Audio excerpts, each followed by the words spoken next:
Tudo bem? Então, tudo bem nessa tarde, noite de eu acho que é domingo, porque a gente meio que perde a noção, né, do, do dia da semana, do dia. Hoje a minha mãe me ligou da Espanha, preocupadíssima, porque eu sempre ligo aos domingos e eu esqueci, assim, passou. Mas está tudo bem com você? Eu falei, mas está tudo bem. Eu simplesmente tinha esquecido que era domingo. Assim. Os dias ficam meio iguais, né, na quarentena. E vamos falar um pouquinho disso hoje, então, porque a gente está vivendo uns tempos diferentes, né? E nós temos que nos preparar para coisa que pode vir pior, em primeiro lugar. Não só pior no sentido de ficarmos ou não doentes, mas no sentido das repercussões que tudo isso pode trazer, enfim, econômicas, sociais, talvez aproveitando para refletir sobre como isso vai nos afetar pessoalmente e tentar levar o melhor para uma mudança social que sem dúvida virá, e haverá também, obviamente, enormes repercussões econômicas, e isso vai acontecer com quarentena, sem quarentena, enfim, isso vai acontecer de qualquer jeito, porque nós estamos vivendo um negócio de proporções imensas, né?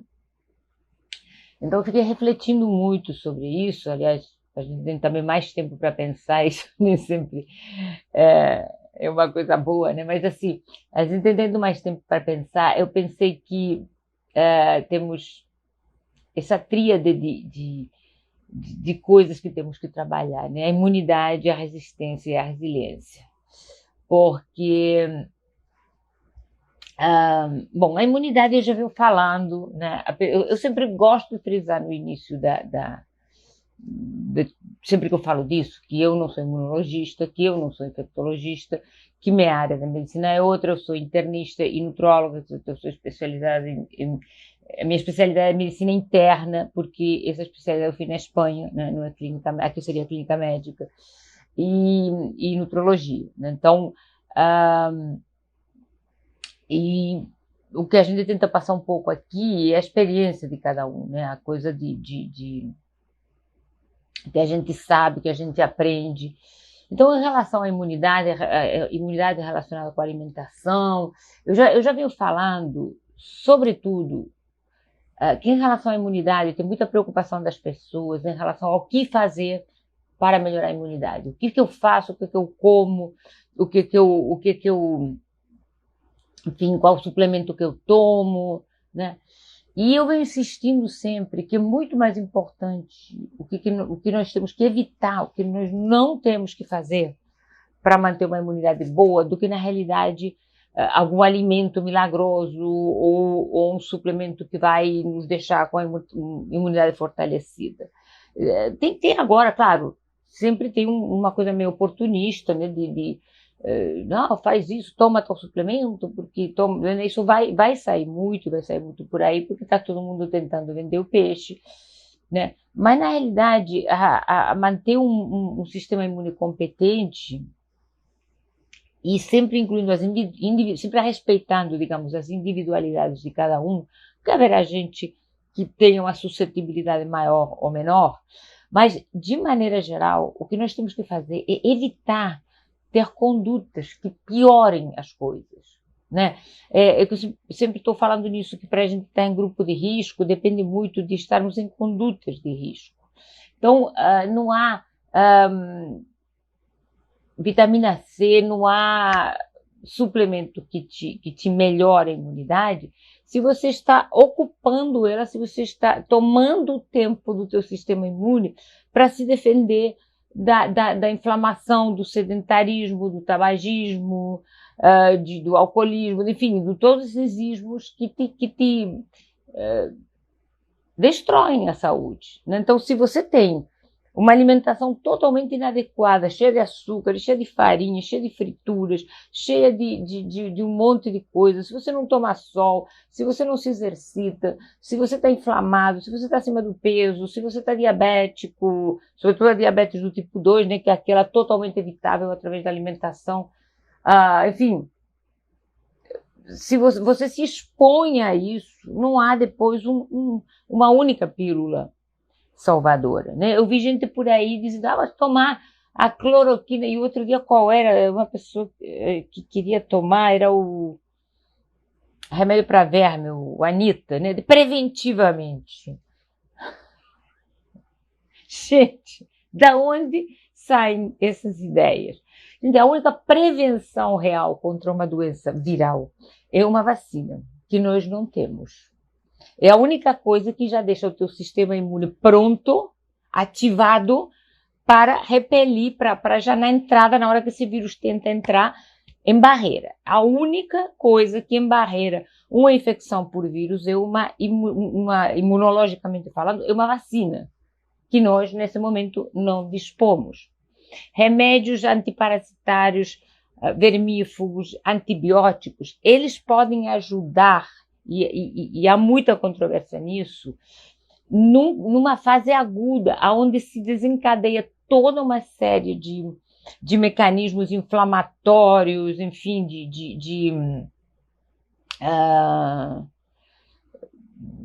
citoquinas, de radicais livres, e esses remédios podem ter algumas ações que ajudem a diminuir esse quadro, a cercear um pouco essa enorme reação inflamatória, essa coisa, mas que nos prevenha contra o vírus, a gente só tem vacina.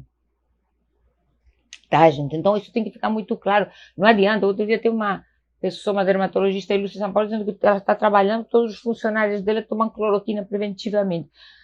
Vamos arrumar problema se fizermos isso, porque a cloroquina, como o Anita, são remédios com efeitos colaterais. Você vai tomar a Anita, vai fazer muito xixi verde, isso sim. Né? Mas isso não previne, não é uma atitude inteligente você ficar se entupindo desses remédios por uma doença que pode ou não vir, que virá ou não, independente do fato de você estar tomando um antiparasitário ou um vermífugo, ou um antibiótico que também tem muito efeito colateral, como é a azitromicina, que é um excelente antibiótico quando você precisa especificamente dele. Então, o que pode acontecer se você tomar antibiótico achando que está se prevenindo? Que você cria resistência, se criam resistências. Porque se você pegar uma bactéria, uma infecção oportunista, já vai ser automaticamente resistente a esse antibiótico. Então, a atitude realmente preventiva, a coisa que não te deixa ficar doente, é uma vacina. De resto, é ter uma atitude de vida que permita que você fortaleça o teu sistema imune e que quando ou se eventualmente você entrar em contato com esse vírus, que nós fatalmente entraremos, porque mesmo que está se resguardando, tem muita gente que não está se resguardando, tem gente que porque de fato não pode, porque tem que trabalhar, e tem outros por pura teimosia ou por pura grosseria, ficam nas ruas, enfim, misturando alhos com bugalhos. Então, fatalmente, seremos seguramente contagiados uma hora ou outra. Então, nossa melhor opção, nossa melhor tentativa é nos manter saudáveis, porque um corpo bom seguramente vai te permitir uma doença boa, entre aspas, ou que ela não se manifeste da pior maneira. E a única coisa que nós podemos fazer é tentar nos manter o mais saudáveis possíveis. O resto é coisa mal interpretada, é oportunismo, achismo, não existe, até porque, até com esses remédios que estão sendo tão falados, os trabalhos ainda são inconclusivos. E são coisas para serem usadas em fases avançadas da doença, ou em fases evitando complicação, porque eles agem de maneira indireta sobre as consequências da infecção. Elas não impedem de pegar uma infecção por vírus, porque uma infecção por vírus você simplesmente vai e pega, a não ser que você já tenha anticorpos. Isso há duas maneiras de ter criado anticorpos, ou ter tido contato, quer dizer, já ter tido a doença, ou estar vacinado. Não temos vacina, se não tivermos a doença, estamos sujeitos a pegá-la de qualquer jeito. Podemos pegá-la de maneira mais branda, ou podemos pegá-la de maneira mais grave. E aí vamos aos trabalhos mais recentes, que a gente tem falado muito dos idosos, né? Se fala muito dos grupos de risco, então eu só trancava a vozinha no quarto e deixar ela na pão e água, que ela não pega, e todo o resto fica ótimo e tal.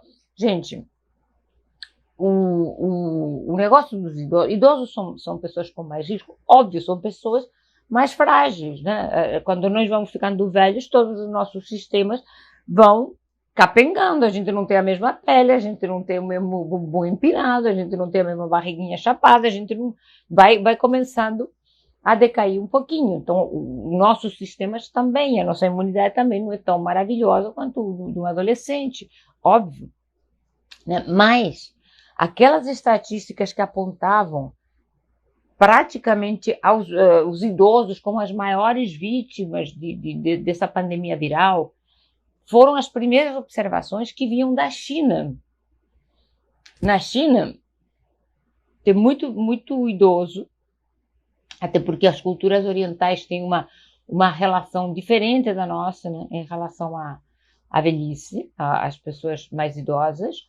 Então tem muito mais velha, mas as pessoas são magrinhas, eles têm uns hábitos alimentares e tal, e mais na China, que sendo um país com o regime comunista, não tem tanta influência do fast food, então suponho eu que se conserva, né? Aí é uma dedução, não tenho certeza, mas enfim, que talvez se conservem os modos de alimentação mais tradicionais, né? Menos inflamatórios. Então, o que nós nos encontramos quando essa infecção começa a andar para o Ocidente, começa a atingir a Europa em cheio? Nós temos um primeiro trabalho de observação em 200 e poucas UTIs do National Health Service britânico, que é o Serviço de Saúde britânico, seria o SUS dos ingleses, né? Aonde se observa que 77% das pessoas internadas em UTIs por Covid-19 são pessoas obesas, ou com sobrepeso, ou com doença metabólica. E aí começa a acender uma luzinha vermelha. Quando essa infecção atravessa o Atlântico e atinge as Américas, nós temos duas realidades onde podemos começar a observar. A norte-americana, que está sendo um desastre completo, duas razões, eu acho, na minha apreciação. Não tem serviço de saúde pública lá tudo é, ou você paga no money, no bet, no hospital, né? Quer dizer, se não tem dinheiro, não tem cama. E a outra, tem a maior população de obesos do mundo, né? 47% dos americanos estão acima do peso. Mais uma vez, os trabalhos que chegam dos Estados Unidos relatam uma grande incidência de pessoas obesas, de pessoas com sobrepeso e de pessoas com doença metabólica nas UTIs. Eu estou magro, não vou pegar doença? Não estou falando isso. Estamos falando de complicações graves, tá? A doença, seguramente todos vamos pegar se não ficarmos resguardados até aparecer a vacina, porque é uma doença altamente contagiosa. Estou falando de complicações graves, que estão aparecendo muito mais em pessoas acima do peso, que obviamente vem com síndrome metabólica, com diabetes, com hipertensão, com todas aquelas complicações que nós já conhecemos, né, do que propriamente... E às vezes tem uns idosos, que eu li um trabalho também que falava numa coisa importante, que é a obesidade sarcopênica do idoso. Isso quer dizer o quê? Isso quer dizer, sarcopenia quer dizer falta de massa muscular. Então, tem uma... Oi, de Turquia, estou ficando famosa.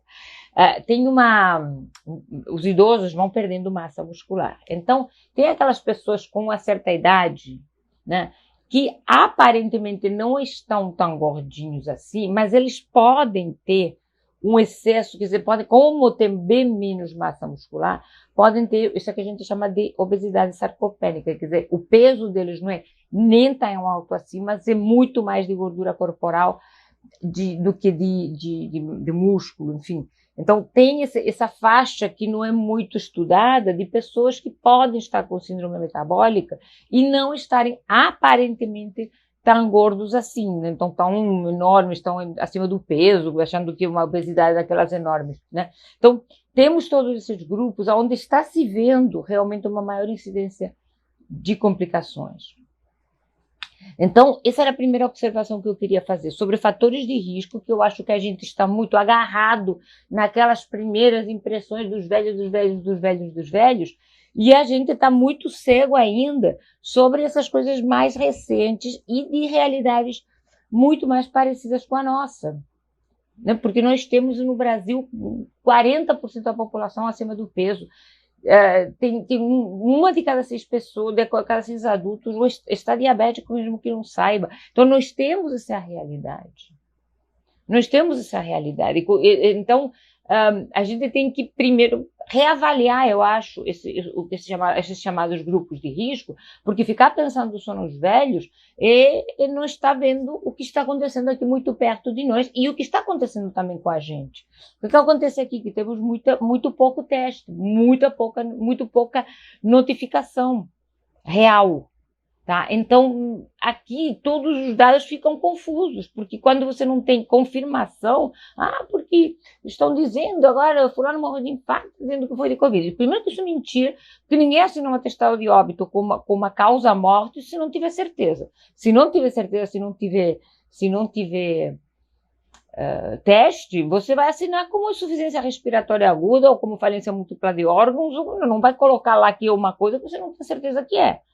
Temos 20 mil e tantos testes na lista de espera de pessoas em estado grave, de pessoas que faleceram, que não foi comprovado. Então, muito cuidado com essas coisas. Porque eu tenho 40 anos, não vai acontecer nada comigo. Se você não está protegendo a tua imunidade da maneira adequada, se você não está se tratando o melhor possível, talvez... Gente, um mosquito aqui. Talvez a coisa... pode, eventualmente, você pode fazer parte de um outro grupo de risco que ainda não está aparecendo como tal, sendo que a obesidade e o diabetes já era grupo de risco por uma porrada de coisas, a gente está cansado de saber disso. Né? Agora ficou só mais evidente por causa da Covid. Mas que essas pessoas já tinham mais tendência a infarto, a hipertensão, a complicações do diabetes, a um monte de coisa, isso já era mais do que sabido, né, gente? Então, vamos primeiro reconsiderar essa população de risco, incluir as pessoas com síndrome metabólica e acima do peso. 2, vamos fazer o possível para sair desse grupo de risco. Vamos comer direito. Porque eu estou ansiosa, porque não sei o quê. Aí vem o resto do papo que eu queria ter com vocês, sobre resistência e resiliência. Resistência, eu acho que temos que falar de 2 resistências aqui, né? Uma que nós temos que evitar, que é a resistência à insulina, que é o que te faz, o que traz, né, comer muito doce, muito açúcar, muita farinha, você começa a ficar resistente à insulina, e isso nós temos que evitar, porque se você vai te trazer o diabetes, vai te colocar pior, vai te engordar, vai te deixar, né, mais exposto, mais frágil, mais suscetível a complicações. E nós temos a resistência boa, a resistência psicológica, a resistência de se fortalecer na adversidade.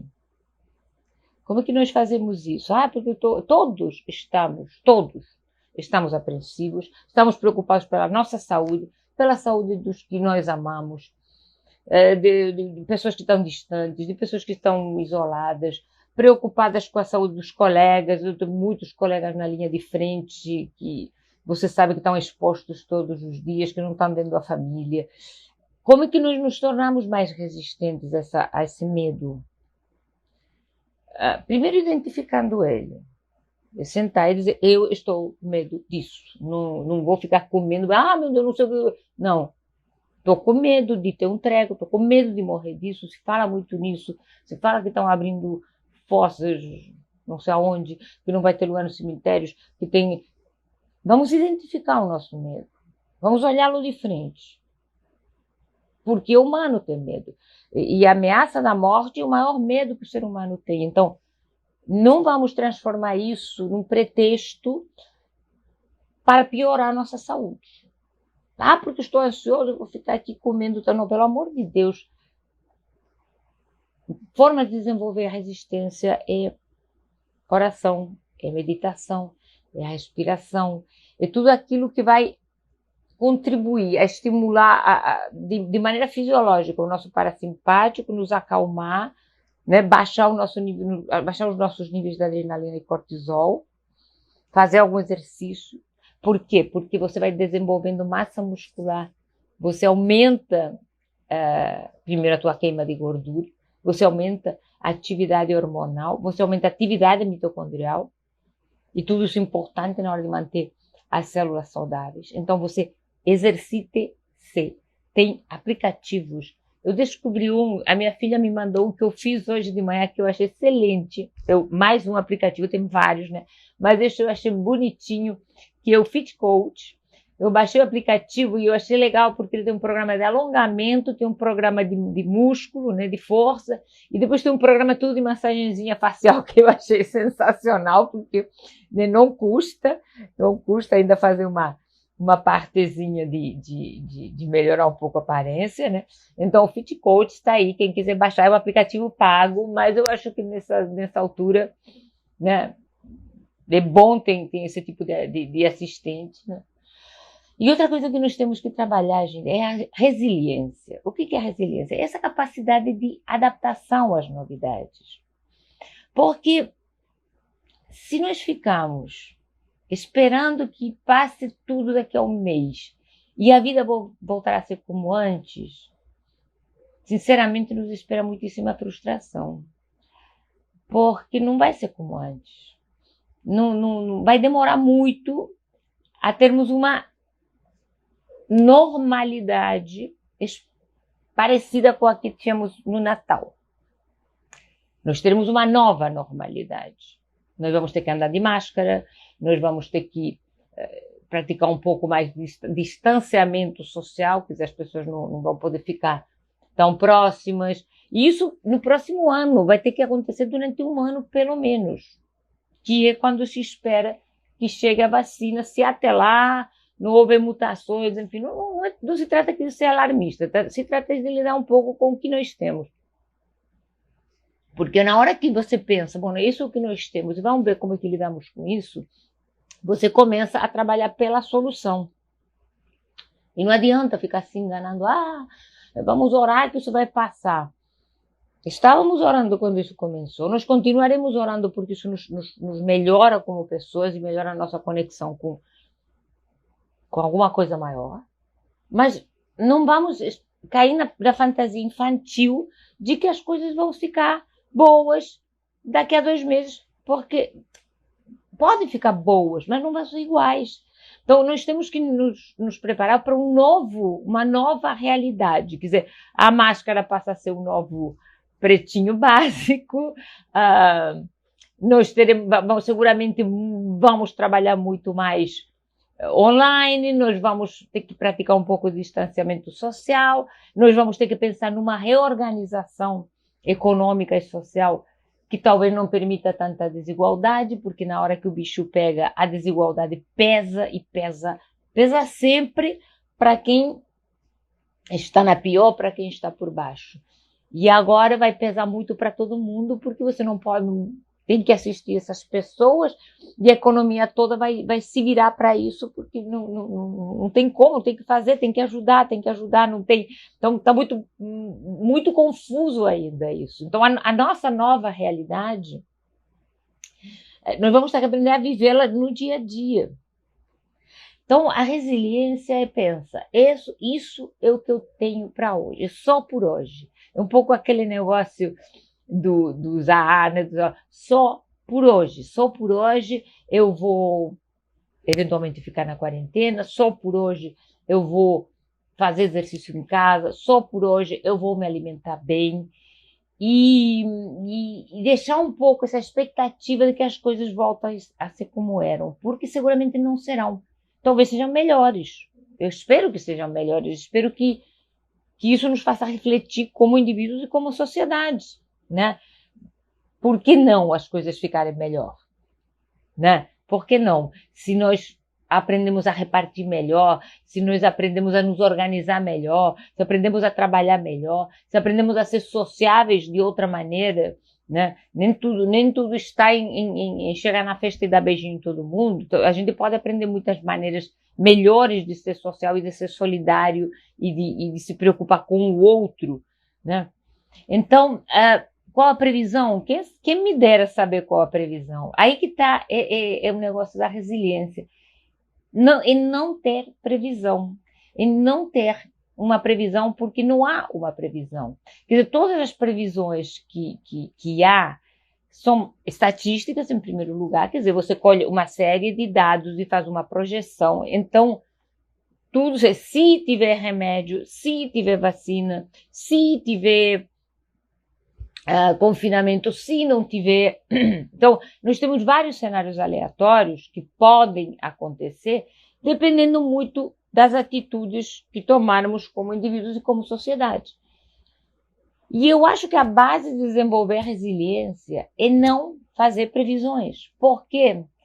Primeiro porque tem um poema lindo de uma escritora americana, que agora não vou lembrar o nome, já correu por aí pela internet dizendo que era de Shakespeare, mas não é de Shakespeare. É uma mulher que se chama, não vou lembrar, mas que ela fala assim, que depois de um tempo você aprende, e uma das frases que me marcaram muito, já faz uns anos disso, é que ela diz assim, não fazer planos, porque os planos tendem a cair no meio do voo. Quem não estava com um plano, com um casamento, com um aniversário, com uma viagem, com alguma coisa marcada para esse ano? E foi tudo por brejo, por um bicho microscópico do mal que nos atingiu assim no meio da cara, com muito tapa. E não foi aqui, foi geral, porque tem pessoas dizendo a economia da China já caiu 6%, os Estados Unidos nem sei como está. Isso vai ser geral. Então, eu acho que a base da resiliência é não pensar, não fazer planos e dizer, por hoje eu vou fazer o meu melhor, eu vou me alimentar melhor, eu vou me exercitar, eu vou me comunicar com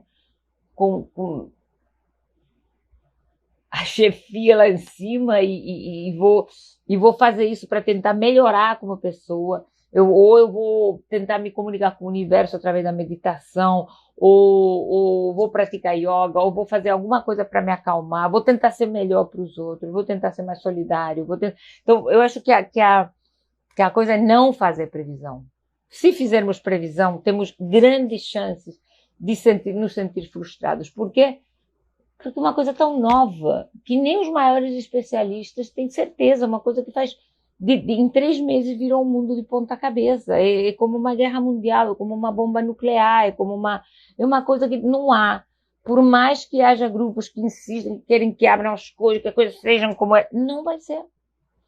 Não vai ser, vai ser diferente, e quanto antes entendermos que vai ser diferente, da mesma maneira que agora você evita sair na rua, e se sair você está de máscara, quer dizer, quão rapidamente já nos acostumamos a isso? Poxa, cadê a máscara? Porque eu tenho que sair, porque eu tenho que ir no mercado. E vai no mercado e fica lá com o carrinho olhando para os outros para ninguém encostar muito. Disso já estamos fazendo um hábito. Então, como esse, vamos ter que desenvolver hábitos novos. Então, previsão eu não tenho e eu não quero ter por enquanto. Porque as coisas vão acontecer, óbvio que vão. Óbvio que nós temos exércitos de cientistas trabalhando, gente qualificadíssima que está fazendo isso pela coisa que mais move o mundo, que é por muito dinheiro, porque você imagina o laboratório que lançar a primeira vacina. Vão ser milhões. Então, além da motivação de querer salvar o mundo, tem uma motivação econômica enorme. Muitas indústrias estão, muitos grandes investidores estão investindo pesadamente para diminuir a crise econômica de fato. Então, claro que vai ter remédio, mas leva tempo, e nesse tempo nós temos que sobreviver. Nós temos que sobreviver sãos em corpo e em espírito, Porque se o nosso espírito se quebra dentro de casa e a gente fica lá num canto, acuadinho, neurótico, inflamado, vai ser um horror. Porque, né, porque depois vai ter muita gente com síndrome de estresse pós-traumático, com gente com medo de sair na rua, com gente que já estava com um quadro de ansiedade e uma fobia incipiente, e tal, que vai desenvolver uma fobia enorme de sair na rua. Já pensaram nisso? Já conhecem alguém que está nessa situação? Porque eu já vi pessoas que não é só ficar em quarentena e ficar em confinamento porque agora se faz necessário, mas que se tem que sair por alguma coisa, o pânico é tamanho que começam a ter uma tremedeira. Então, se você também observa quem está na tua volta, porque se alguma pessoa que está em tua volta está tendo um sintoma desse, isso é uma coisa que tem que ser tratada especificamente, porque a pessoa está desenvolvendo a síndrome do pânico, um quadro de ansiedade pós-traumático, e tem que ser tratado adequadamente. Não vá fazer, tá, é frescura, não. Vai haver muito, porque a gente se fragiliza. Mas vamos pensar uma coisa positiva aqui. Nós somos a espécie mais resiliente do planeta Terra, provavelmente. Porque as amebas são amebas desde o início dos tempos. Os leões viraram leões e ficaram leões. Sei lá, as lombrigas continuam sendo lombrigas. E a nossa espécie evoluiu absurdamente, desde primeiros Homo sapiens até agora. Nós já chegamos na Lua e voltamos, nós conseguimos curar a maior parte do câncer. Também somos os grandes destruidores e poluidores, mas imagina como nós evoluímos como espécie. Imagina tudo que nós temos gadgets que nos permitem nos comunicar. Nenhuma outra espécie no planeta conseguiu isso. Quer dizer, a nossa espécie já é enormemente resiliente. Então vamos apelar para esse nosso instinto de sobrevivência, para nos fortalecer. Porque você tem que sobreviver. Tem que. Porque eu vou ficar desempregado. Depois arrumamos outra coisa. Claro, é trágico, óbvio. Mas o problema é que não tem solução fácil, não tem o que ser feito. Eu também estou desempregada. Eu também estou sem poder trabalhar. O que eu estou fazendo? Estou tentando me reinventar trabalhando online, porque, bom, é o que eu tenho. Óbvio, você ganha, não, eu não ganho nem um décimo a parte do que eu ganhava trabalhando no consultório. Estou vivendo de poupança por enquanto. E claro que o dia menos dia acaba. Então, mas tem gente que está numa merda de fazer gosto, tem gente que está. Tem gente que trabalhava de dia para comer de noite. Essas pessoas precisam da ajuda do governo, precisam da nossa ajuda também. Porque quem tem o mínimo quem tem uma aposentadoria, ou tem uma renda certa, eu acho que a gente tem que continuar consumindo um pouco, a gente tem que comprar pelo telefone, para ajudar a manter os pequenos negócios, continuar pagando aquelas pessoas que trabalhavam para nós, sei lá, manicures, ou que seja, sabe, dar uma atenção, mandar um dinheiro de vez em quando, porque essas pessoas estão em estado de necessidade imediata. Né? Então, primeiro tem uma coisa, se a gente está com um teto, com uma casa confortável, com internet, com Netflix, conseguiu conservar o emprego porque está trabalhando online, ou tem uma boa renda, vamos parar de reclamar, em primeiro lugar, né? Pelo amor de Deus. Vamos pensar que ainda na pior e ver o que a gente pode fazer para ajudar.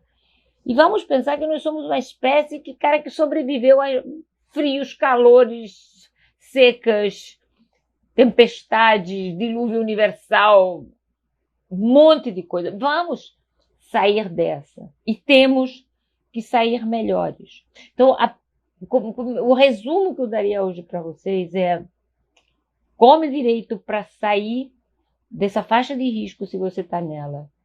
Abre mão das besteiras, não se coloque a quarentena ou o medo ou qualquer coisa como pretexto para insistir no erro. Come limpo. Comece a trabalhar o músculo, comece a trabalhar isso ontem. Mas eu não tenho academia. Baixa um aplicativo, vê uma blogueira do YouTube, faz alguma coisa, porque isso pode significar a diferença até entre vida e morte num determinado momento. E não só pela Covid. como por, sei lá, por infarto, por um monte de coisas. Então, vamos usar esse medo, essa apreensão que nós temos para fazermos mudanças positivas, não vamos insistir no erro. Se a gente estava, sei lá, distanciado, liga para aquele amigo que você tinha brigado por causa de política, sabe, refazer laços, fazer reuniões por aplicativo com os amigos, falar muito com a família, coisas que nos tragam coisas positivas. Vamos tentar usar isso para crescer como pessoas, para nos tratar melhor, para alimentar melhor o nosso corpo e a nossa alma, porque nós vamos sobreviver. Temos que sobreviver. Sobrevivemos a coisa muito pior. A nossa espécie sobreviveu a guerras horrorosas, a peste negra, e a espécie continua aí. Então, vamos se tratar direito para fazer parte da turma que vai em frente, que vai encarar isso, que vai sair bem dessa. E talvez saia uma pessoa melhor. Vamos começar se tratando bem. Vamos começar a comer direito, parar de comer porcaria, tratar bem o teu corpo, que você só tem esse. Você só tem esse fígado que ele está fazendo cheio de gordura por causa da cerveja que você está enfiando para dentro porque está angustiado. Pelo amor de Deus, vamos começar a tentar. Gente, tem psicólogo fazendo terapia online. Tem um monte de coisa que a gente pode fazer. Vamos tentar começar a procurar soluções proativas e ver se, cara, vamos chegar juntos do outro lado, porque isso vai passar. Vai passar. Tá, gente? Mas, por favor, quem não tiver mudado ainda o hábito alimentar, faça hoje. Não vem dizendo que não dá para fazer dieta porque estou ansioso. Qual é, sabe, é você não ir para o refúgio antiaéreo quando estão caindo as bombas porque meu joelho está doendo, pelo amor de Deus. Vamos pensar de novo, vamos rever essas estatísticas, não são só os velhos, são sobretudo as pessoas obesas, sobrepeso e metabolicamente doentes que estão tendo grandes complicações. Então, primeiro vamos prestar atenção numa realidade que é perto da nossa, que é a norte-americana, não é a chinesa. Nós somos muito diferentes dos chineses em tudo, em civilização, em comida, em tudo, mas estamos muito próximos dos norte-americanos. Então, vamos primeiro rever esses critérios de risco. E 2, vamos tentar sair deles. Mas eu já estou gordo, então começar ontem. Ontem. Não dá para adiar nem mais um dia. Mas é que essa ansiedade. E daí? Usa ansiedade para tentar melhorar, não para tentar piorar. Cada vez que for... Primeiro, tira todas aquelas coisas que não podem comer de casa. Tira. Tá fazendo o que? A porcaria do biscoito recheado na tua cozinha, o bolo. Se você não pode, se você está diabético, cria juízo. Estou me irritando. Cria juízo. Refrigerante, o que isso está fazendo na tua jaca? Eu preciso. Não precisa não. Não precisa não. Você já está inflamado, já está diabético, já está gordo, não precisa não. Tira da tua casa, da tua vida, essas coisas. Bota verduras, legumes, frutas, castanhas, carne, peixe, ovos, queijos. Seja solidário. Seja solidário. Pensa que é gente muito pior. Olha quem está muito pior e ajuda. Vai perder a rotina, a necessidade de comida. Não tem... Gente, o isolamento não tem que ser a favor nem contra. A favor ou contra. Se nós nos aproximamos uns dos outros, aumentamos muito o contágio. Sabe? Não sou a favor. Você é a favor. É uma coisa lógica. As pessoas amontoadas é um monte de gente doente. As pessoas separadas é menos gente doente. É uma conta simples. Eu não sou... Você acha que alguém é a favor... Alguém é a favor de ficar isolado dentro de casa? A favor? Não, eu estava doido para ficar trancado dentro de casa sem trabalhar e sem ganhar um tostão. É claro que não, né, gente? É irracional que alguém pense que nós estamos querendo... Oh, meu Deus, eu queria ficar em casa sem meus amigos, sem ir para academia, sem trabalhar, sem passear, sem fazer compras, sem ver meu filho, sem ver meu pai. Estava doido para... Claro que não, né, gente? Não é uma questão de ser a favor. É uma questão de evitarmos o contato, para evitar os contágios, porque nós não vamos ter leito de hospital suficiente para atender o percentual de 10%, 15% de pessoas que complicam. Perda de rotina, nós já perdemos a rotina. Na hora que essa infecção tomou conta do mundo, já ferrou. O que nos alterou a vida não é o confinamento, é a infecção, é a pandemia. E essa já chegou, não adianta espernear que já está aqui. Então, não, mas eu não sou a favor, nem eu. Ninguém é a favor de ficar trancado dentro de casa. Não é uma questão de ser a favor ou contra. É uma questão de ser a única atitude lógica e racional para evitar estarmos grudados uns nos outros, cuspindo no cangote do outro. É simples. Então, não é fazer disso uma questão política. Não sei, não tem nem o que dizer sobre isso. Eu já falei, isso não é o meu lugar de fala. Como médica, entendo que o paciente que é altamente contagioso tem que ficar distante dos outros, porque vai contagiar. Se nós temos uma infecção que fica 10 dias, ou 15 dias, ou 7 dias, ou 3 dias incubada, sem dar sintoma, como você sabe que o ser humano que está do teu lado não está infectado? Como você sabe que você não está e não vai contagiar para o outro? Então, o isolamento não é uma questão de ser a favor ou contra, uma necessidade temporária para achatar a curva. Se ainda tem alguém com dificuldade em entender isso, a gente pode desenhar, né?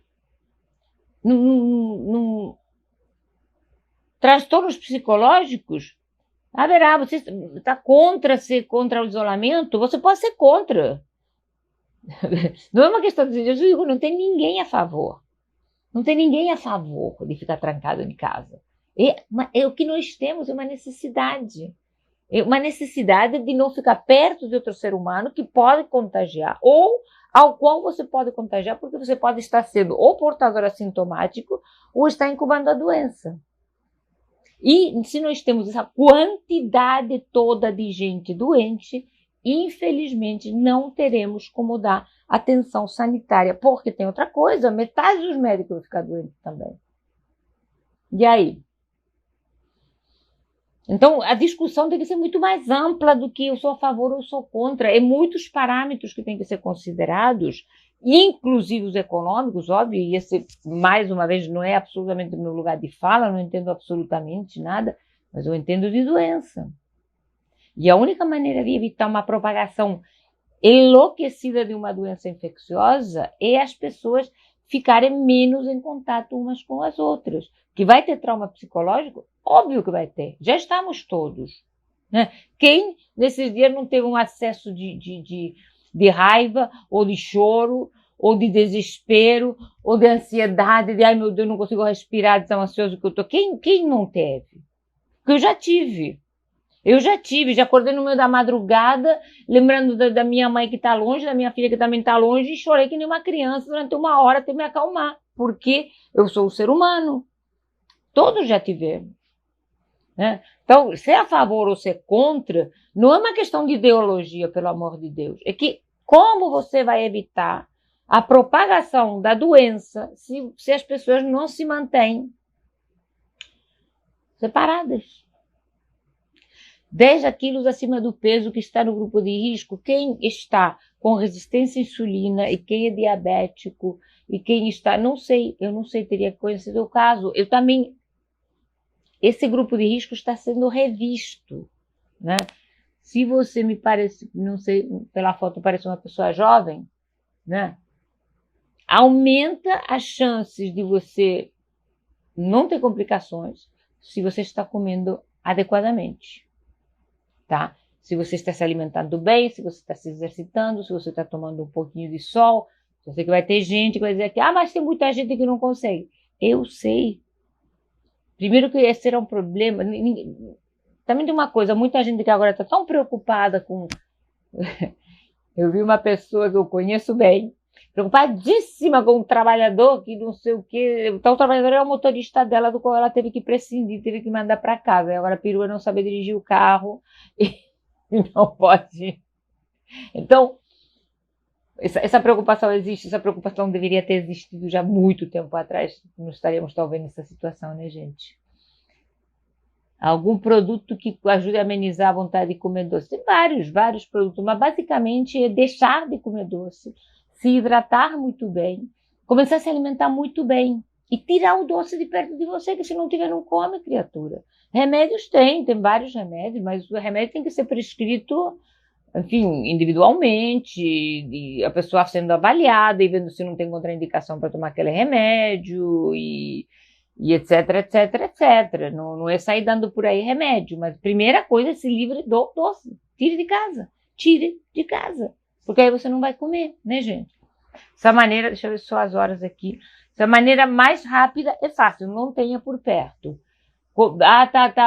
Beba água e faça agachamentos abdominais e polichinelos. Depois beba mais água. Se sentir tontura, põe um pouco de sal na boca. Tome um café amargo. Põe um pouquinho de limão. Gostos assim bem diferentes do doce para distrair um pouco, momentaneamente, essa sensação de querer um doce. Funciona por um tempinho, depois a vontade volta. Mas quanto menos doce você come, menos vontade você tem. E depois de um dia isso já vai virando uma rotina, né? Que melhorar ainda, jejue um pouco, adie um pouco o café da manhã e quando tomar café da manhã, coma somente proteína, tipo ovos e talvez um abacate, alguma gordura boa. Você já vai começar o dia com menos pico de insulina, já vai reproduzir menos vontade de comer doce ao longo do dia. Então, as dicas todas de alimentação estão no feed, estão no stories, estão nos destaques, tem milhões de páginas aí. Tirem o açúcar e o doce e a farinha da sua vida, que a sua vida vai melhorar muito. No início vai ser difícil, óbvio que vai, né? Porque estamos largando um vício. É difícil largar o álcool, o cigarro, a cocaína, tudo é difícil. O açúcar é difícil, porque ele vicia mais que a cocaína. Mas tira de casa, porque senão a cada 10 minutos você vai dar aquela revirada no olhinho achando que a vida está muito ruim e vai pegar um pedacinho de bolo. Porque é assim que funciona, né? É assim que funciona. A pessoa, oh meu Deus, a minha é vida, lá vou eu comer um pouco mais. Vida, lá vou eu comer um pouco mais. Estamos completamente viciados. E você está aliviando a sua ansiedade da maneira errada. Ou bebendo demais, ou comendo demais, né? É da maneira errada. A tentação é grande, óbvio, quem não está com a vontade louca de encher a cara de cachaça nesses dias? Quem não está precisando de remédio para dormir nesses dias? Óbvio, todos temos algum tipo de fragilidade nesse aspecto. Mas eu não tenho doce em casa, por isso não como. Simples, não como. E mais agora que eu não posso ficar saindo toda hora, não como. Leone, isolamento total. Como é que nós vamos ter isolamento total? Nós não temos isolamento total. Você pode ir no mercado, você pode sair para passear o cachorro, você tem os serviços básicos atendidos, você pode ir na farmácia, mas eu não posso me sentar, eu não posso deixar 5 pessoas na sala de espera do meu consultório, uma do lado da outra, e eu ficar dando consulta a meio metro da pessoa, não posso. Como é que eu vou fazer isso? Eu estiver o único doente que entrar lá, ou eu estiver doente. Vou passar para 5, 6, 10, 15 pessoas. Minha média de atendimento era 15 a 20 pacientes por dia no consultório. E se eu pegar doença? Eu passo para quanta gente? Como é que fica? Eu estou ótima, minha imunidade é maravilhosa, porque eu como super bem, eu vou ficar super bem. Primeiro que talvez não. Tenho 62 anos, então primeiro que talvez não fique tão bem. Segundo, talvez algumas das pessoas que peguem estejam em piores condições. Então, acho que a gente tem que pensar nos outros de muitas maneiras.